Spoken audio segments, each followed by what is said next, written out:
Be strong.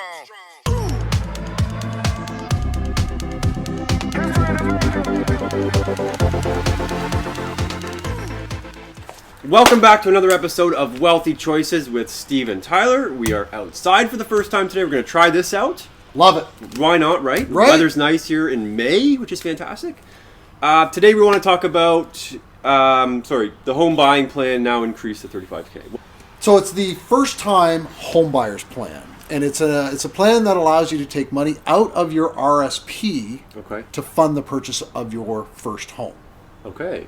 All right. So because saving for a down payment is really, really hard. Yeah. Right? Yep. So if you're able to put money into your RSP and get a tax deduction, Okay. right? Yep. And then use that money to be able to put down on your home, it's a lot easier. Right. Okay. Yep.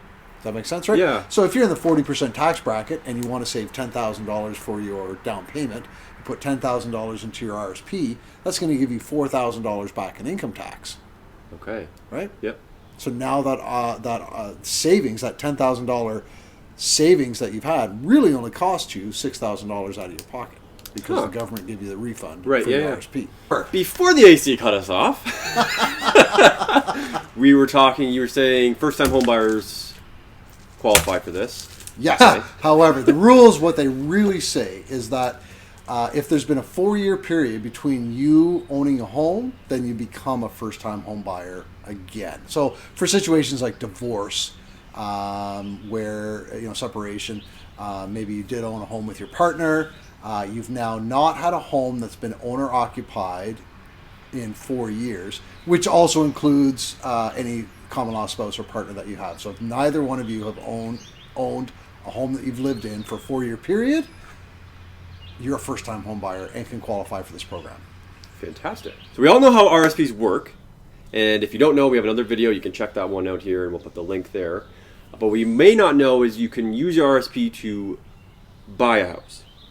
Yes, is absolutely. that right? Am I saying that right, Steve? Yeah, well, you can use it for the down payment for your house because there are limits on how much money you can use out of your RSP to buy a house, and with the way real estate prices are, you can't save enough in your RSPs to buy a house. So this is for the down payment.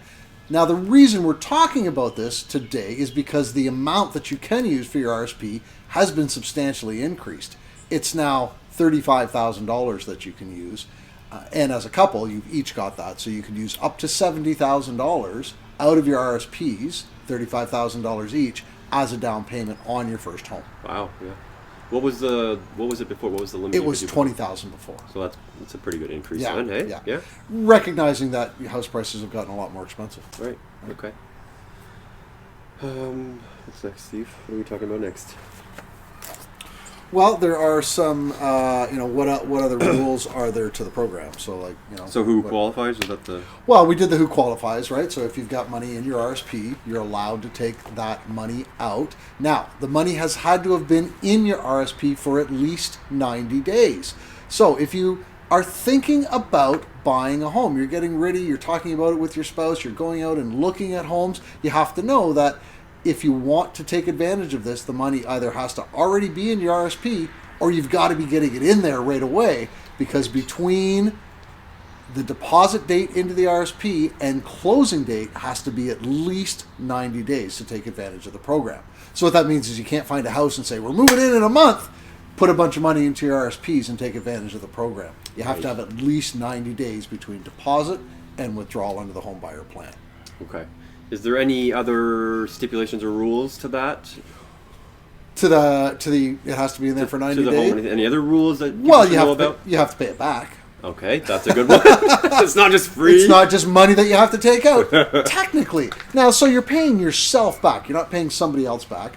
You're paying yourself back, right? So this is money that you've saved, ideally for retirement. That's what RSPs are for. Right. But the government is allowing us to take it out under this special plan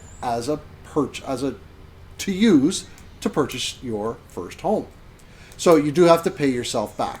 If you don't pay yourself back, what ends up happening is after the first year, the amount that you're supposed to pay yourself back just gets added to your income. So you've got a higher taxable income in that year is what happens. What would be the amount you have to pay back, Steve, or how is that calculated? So it's 1/15 of the amount that you take out every year. So if you take money out, let's say in May, it's Okay. already been in your account for 90 days. You're taking it out to close a house that you bought maybe in February or March or April, closing in May. You're taking the money out. You have if it's May of 2021, by December 31st, no, that's not right. By the end of February 2023, you have to have put back into your RSPs at least 1/15 of what you took out. So the first year you don't have to put anything back in. Okay, and my accountant can help me with that, right?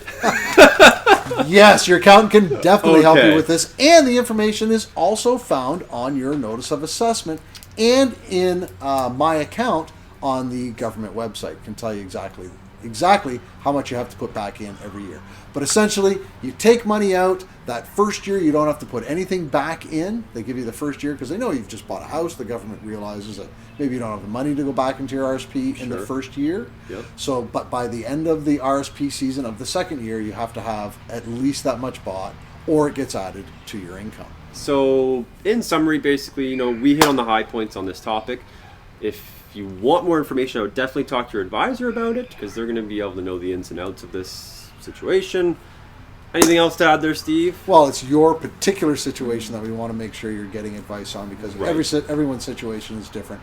And the team at the Tax Force is always here and ready to talk to you if we can help. That's another episode of Wealthy Choices with Steve and Tyler. Thanks for watching.